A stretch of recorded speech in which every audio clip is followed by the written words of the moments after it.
What's going on, lads and lasses? So, some breaking news has just come out, and of course, Newcastle United have announced it on Twitter or X, whatever you want to call it these days. And it is Saudi Airlines and the Formula One car, or Formula E car as it is, that was driving around Newcastle, have of course come together with Newcastle United for the first time. And of course, there is a video put out by Newcastle United on their Twitter account, and it is showing a secret driver who is going to reveal, of course, the story very soon. It's being said that this story, of course, will be revealed on Saturday coming. Of course, according to some reports going around, all Newcastle United has put out is just the words, "Our secret driver reveals the story soon and stay tuned." And of course, it does have a picture of the driver in the video at the end. And just as he's about to take the helmet off, it does cut away, so you do not see who it is, but you can see the hands visibly of the driver. And it looks like, of course, it's a coloured player. Now, this is being brought up by many people, saying that it could be a new signing. We have, of course, heard that Newcastle are interested in bringing in Lloyd Kelly. We're also interested in bringing in Toon as well. But they are contracted to other clubs, so I don't think they'd be able to do anything on a promotional side for Newcastle United. But there is also news going around that it could be the announcement of Isak's new deal with Newcastle United, that 5-year deal that was being rumoured at 160 grand a week. If that is the case, that looks like it might be who it is. You know, it looks like it might be Isak, who is the secret driver. Let us know your thoughts, of course, down in the comments below.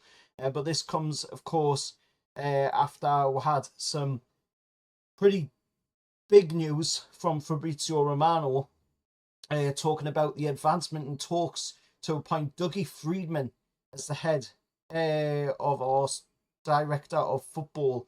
Negotiations are still ongoing. He's up, of course, is the front runner at the moment, Dougie Freedman, the Crystal Palace sporting director. He is the front runner to get the job at Newcastle United. And according to the reports from Romano, he is saying that the talks have advanced, of course, pretty well, according to his post. And we did also hear about some news as well. We already knew that we were going to Australia at the end of the season to take on, of course, Tottenham over there and the All-Star team over there in Australia. But also, we have heard that there will be another Salah Cup, which was expected. There will be another Salah Cup held at St James's Park for the second consecutive year. And it is being reported that is expected to take place on the 10th and the 11th of August, of course, before the new season kicks off. Last year, of course, we faced Valencia, Nice and Italian side Fiorentina. Of course, with Newcastle eventually going on to win the Salah Cup in the inaugural one. So it is our chance to defend the Salah Cup, of course, ahead of next season around, of course, the expected time, like they have said, of the 10th and the 11th of August. Of course, we've heard as well the feasibility study in recent weeks, months, what have you. We heard back, of course, about the feasibility study on the stadium, and we will be staying at St James's Park, thanks to the feasibility study coming in and saying, you know, that it will be a viable option to stay at St James's Park and expand at St James's Park as well. It does look like we will be going down the route of course, expanding the Gallagher end at St James's Park to make it look identical to the Leazes end. However, on the east stand, where, of course, the listed buildings are behind, it still remains to be seen on what will happen with that at the moment. I think there will be some, you know, architectural designs coming up down the road on it, but at the moment there's nothing we can really do with the stadium in its current form at the minute because of, you know, the commitments that we do have coming up for to be a part of course, a major sporting event coming up, you know, where we have to have our stadium, you know, set for that. So there's nothing that we can do as of now, you know, in building new stands onto the stadium. We'll have to wait until that moment and that event has passed. Then we can start doing, you know, the business of getting the stadium moving in the right direction. But I'm all for that. You know, it looks fantastic. Some of the artist conceptions that have come up for, you know, what it will look like. It will look like pretty much Celtic Park, you know, Celtic Stadium up in Glasgow. It will look very similar to that, just a lot bigger, obviously, because Celtic Park is on the smaller side in size, but you know, it will look really similar to Celtic Park.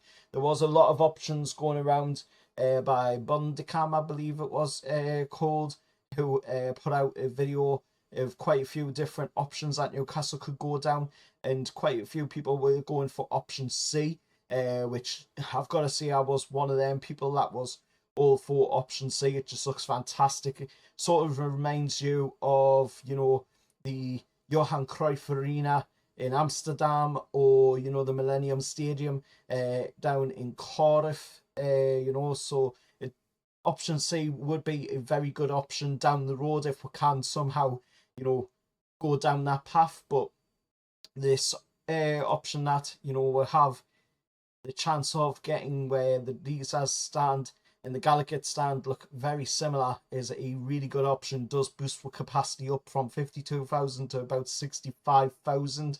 So that is a pretty big jump up. If we could do it all around to look identical right the way around, you know, then we would be pushing towards 80,000 plus, you know, 85,000, maybe a little bit more than that as well in capacity, which, like I say, you know, could easily be done down the line. That we'll see what happens, you know, with these listed buildings. The guy that owns them, of course, has said on quite a few occasions that he's willing to work with Newcastle United.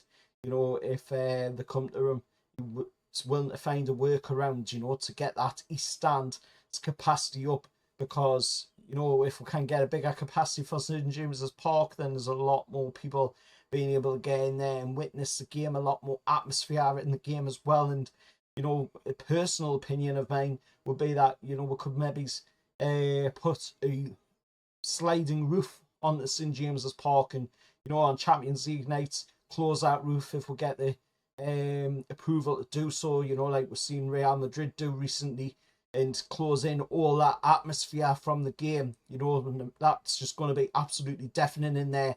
If you put a roof on top of St James's Park, you know, that is able to be removed and put on optionally, you know, but at the moment it's deafening, to be honest, in St James's Park. But if you have an option of getting a roof on there as well, where you can put it on and off, you know, then that adds even more noise to the stadium. But let us know your thoughts anyway down in the comments below. And who do you think the secret driver is? Like I said earlier on in the video, I do believe it looks to be Alexander Isak. I think it could be some sort of partnership up in the fact that, you know, we announced the brand new contract for Alexander Isak, and of course announced the sponsor deal as well, and what is effectively you know, a brand new racing team that will have Newcastle United branding all over the cars, which is something that we haven't seen since back in the 90s, when, you know, Le Mans had a Newcastle United branded car, and the only team to have a branded racing team, you know, decked out in club colours. Newcastle United are the only team, to my recollection, to ever have that, you know, so that is just shows how massive of a club we are and how massive we were back in the 90s as well. But let us know your thoughts anyway down in the comments below. Who do you think the secret driver is? We will find out, of course, according to reports on Saturday.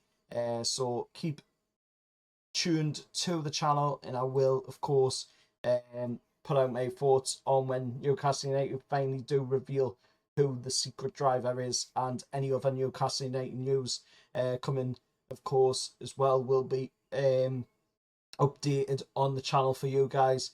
And make sure to hit that like, share, subscribe to the channel. Hopefully you have been liking the content.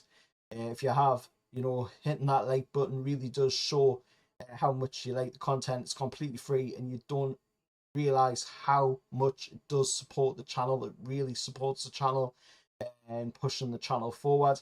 And I'll see you all in the next one. Bye, lads.